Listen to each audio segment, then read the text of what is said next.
Salam jemaat Tuhan, dimanapun Bapak Ibu Saudara sekalian berada, senang kita punya waktu untuk mendengar kebenaran firman Allah dan memuji Dia. Mari kita berdoa sebelum kita memulai acara kita. Bapa, Engkau baik bagi kami, kasih setia dan anugerah-Mu, rahmat-Mu tak berkesudahan atas hidup kami.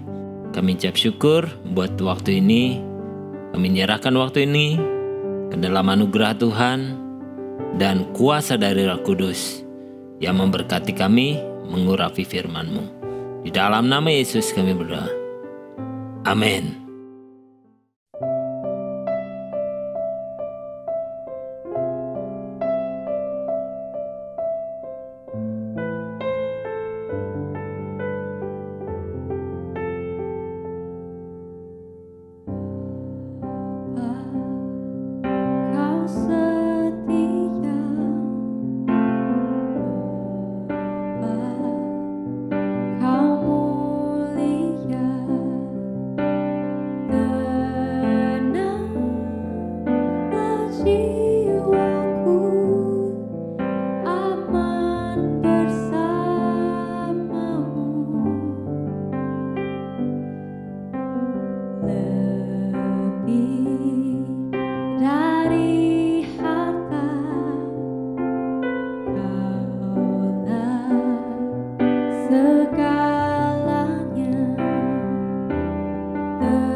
Jemaat Tuhan, hari ini kita mau belajar tentang bahaya dari hoax, kabar yang tidak benar.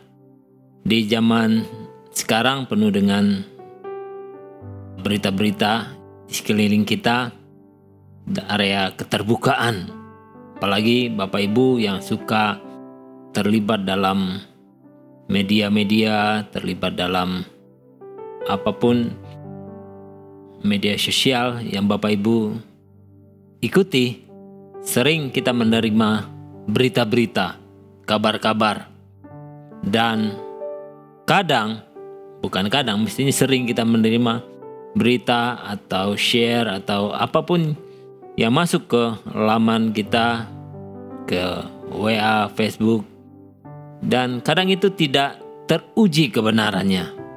Bahkan itu tidak benar. Itu berita yang menyesatkan, dan kadang kita bisa percaya dengan kabar yang tidak benar, dan pada hal yang taraf yang lebih fatal, itu bisa membahayakan bagi hidup kita dan mungkin bagi kesehatan kita. Apalagi tempo hari sejak zaman pada saat waktu COVID, sering sekali kita mendapat berita tentang ini, tentang itu, dan tidak jelas kebenaran dan sumbernya dari mana. Nah, kalau kita tidak hati-hati, berita yang tidak benar itu bisa menjerumuskan kita.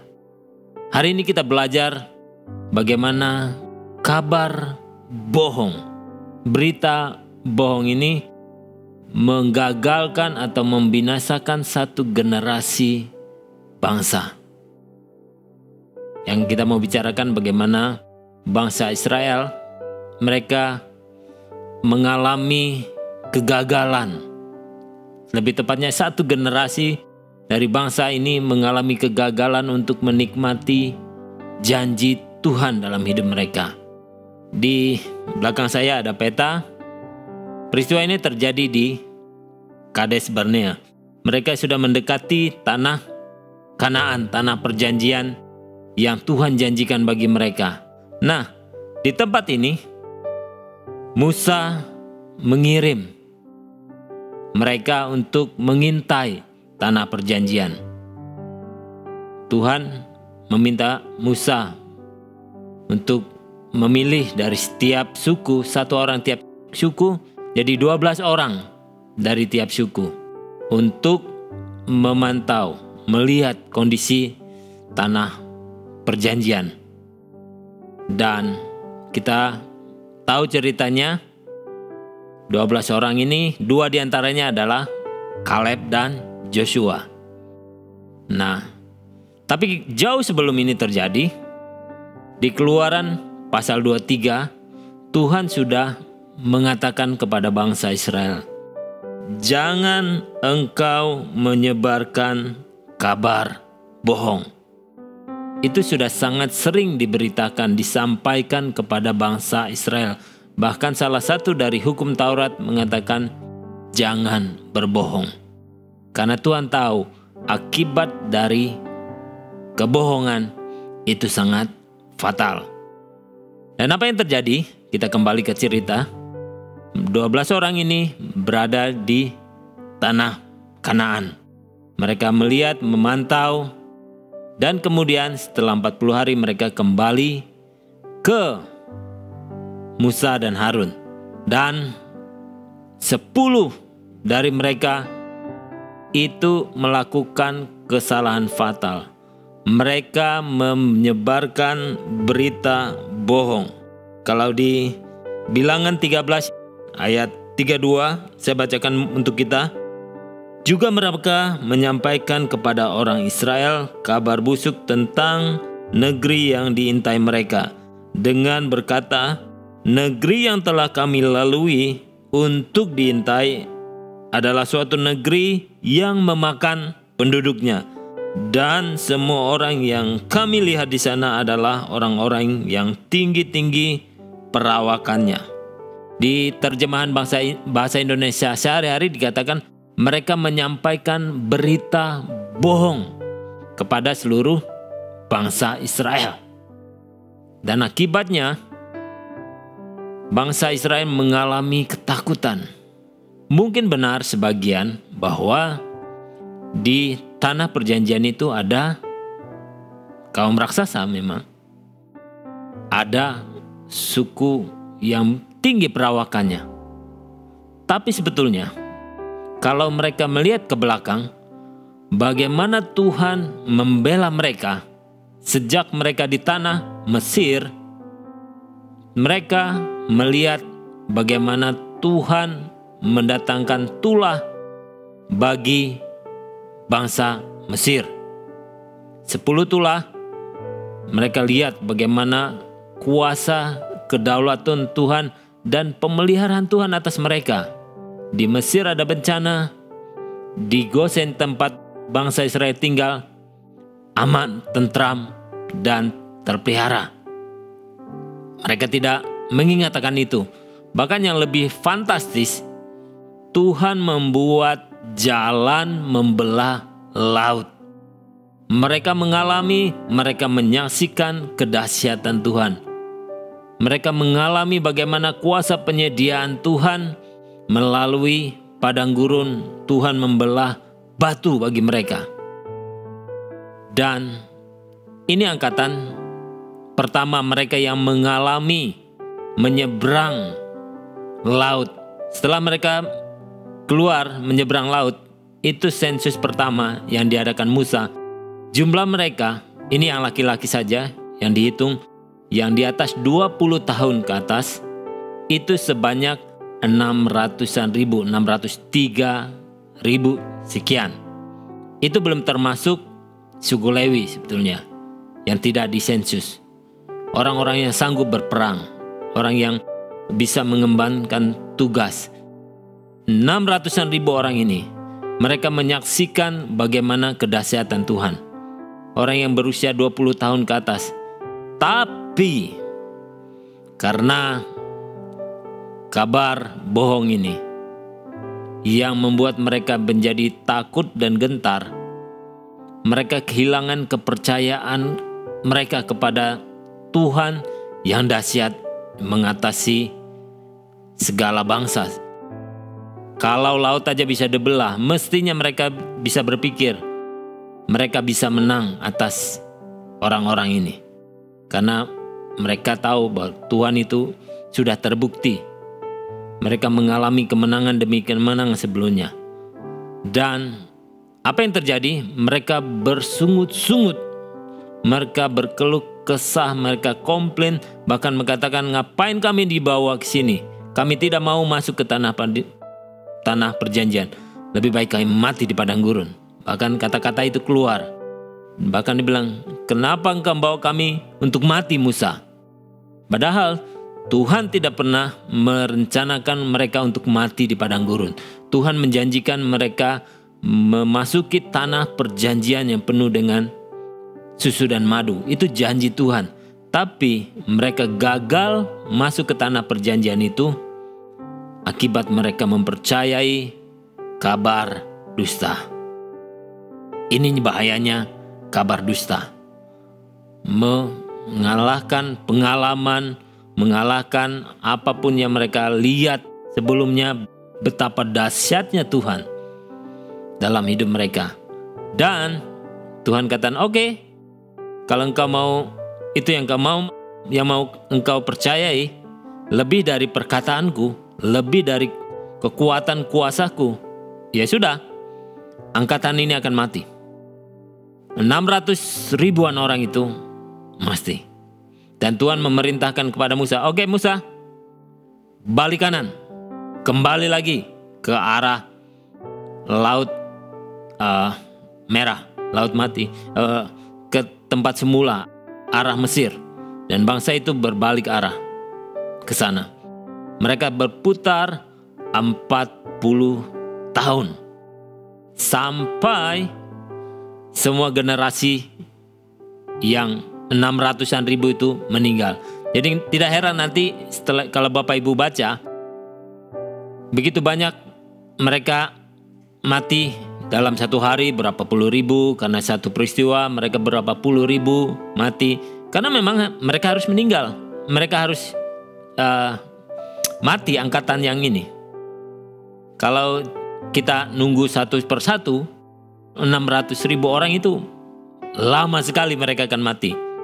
Dan Tuhan punya cara, maksud dan tujuan. Kita tahu mereka semua selesai angkatan yang keluar dari Mesir ini, kemudian lahir angkatan baru yang mereka di bawah 20 tahun waktu itu. Bahkan yang sebagian lahir di padang gurun. Itu angkatan generasi yang baru. Dari angkatan yang keluar dari Mesir, cuma Kaleb dan Yosua yang sampai ke tanah perjanjian karena mereka mempercayai kebenaran firman Tuhan. Apa implikasinya bagi kita saat ini? Bapak Ibu, iblis juga berusaha menyampaikan kepada kita berita bohong. Suatu yang tidak benar, yang bisa mengacaukan, menjauhkan kita dari janji Tuhan. Hati-hati. Iblis itu bapa dari segala pendosa, pendusta. Alkitab katakan, dia bisa menyamar jadi malaikat terang. Dia bisa melakukan kelihatannya baik dan kita bisa tertipu. Banyak orang tertipu karenanya.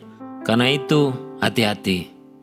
Kalau kita menerima perkataan, bahkan nasihat, sekalipun kelihatannya manis, tapi kalau tidak berdasarkan kepada kebenaran firman Tuhan, hati-hati. Karena itu, mari kita mempercayai kebenaran. Apa itu kebenaran? Firman Tuhan adalah kebenaran. Untuk kita bisa melawan, menangkal berita bohong, kita harus tahu yang benarnya. Format atau bentuk dari kebohongan atau suatu yang palsu itu akan bermacam-macam formulanya. Tapi kebenaran itu tidak pernah berubah. Bagian kita harus tahu yang benar saja. Artinya kalau kita tahu dengan yakin, dengan teguh apa itu kebenaran, apa itu firman Tuhan, banyak serangan, banyak hal yang kelihatannya tidak benar, kita akan tahu, oh ini tidak sesuai dengan firman Tuhan, ini tidak sesuai dengan firman Allah. Kita akan tahu, oh ini bukan kebenaran. Karena itu nasihat firman Tuhan, tinggallah dalam kebenaran, tinggallah dalam Kristus. Dalam kebenaran ada kemerdekaan, ada kelepasan, ada kesembuhan, ada kekuatan, ada pengharapan yang baru. Kita melihat kontradiktifnya. Kebohongan itu mendatangkan kepanikan. Kebohongan mendatangkan keputusasaan. Tapi kebenaran itu memerdekakan firman Tuhan. Karena itu mari semakin hari kita mengenal firman Allah, bertumbuh, membaca firman Allah, biarkan kebenaran itu terus melimpahi, memasuki hati dan pikiran kita sehingga kita tertanam dan semakin hari semakin mengerti dan bertumbuh dalam kebenaran firman Tuhan. Dan kebenaran itu akan terus menuntun kita semakin hari semakin kita melihat dan mengalami janji Tuhan itu tergenapi atas hidup kita. Perkatakan suatu yang benar atas hidup kita. Kalau firman Tuhan katakan kita ini orang yang diberkati, katakan amin dan perkatakan bahwa kita ini orang yang diberkati. Dan kalau itu yang kita percaya, kebenaran yang firman Tuhan yang kita percaya, itu yang kita alami. Jadi kita belajar dari bangsa Israel di Kades Barnea ini. Mereka gagal mempercayai firman Tuhan karena mereka lebih mempercayai kebohongan. Karena itu mari kita berhati-hati dengan apa yang kita dengar. Lebih baik kita semakin hari semakin membiasakan diri kita, menguatkan diri kita untuk bertumbuh, membaca dan menerima kebenaran firman Tuhan.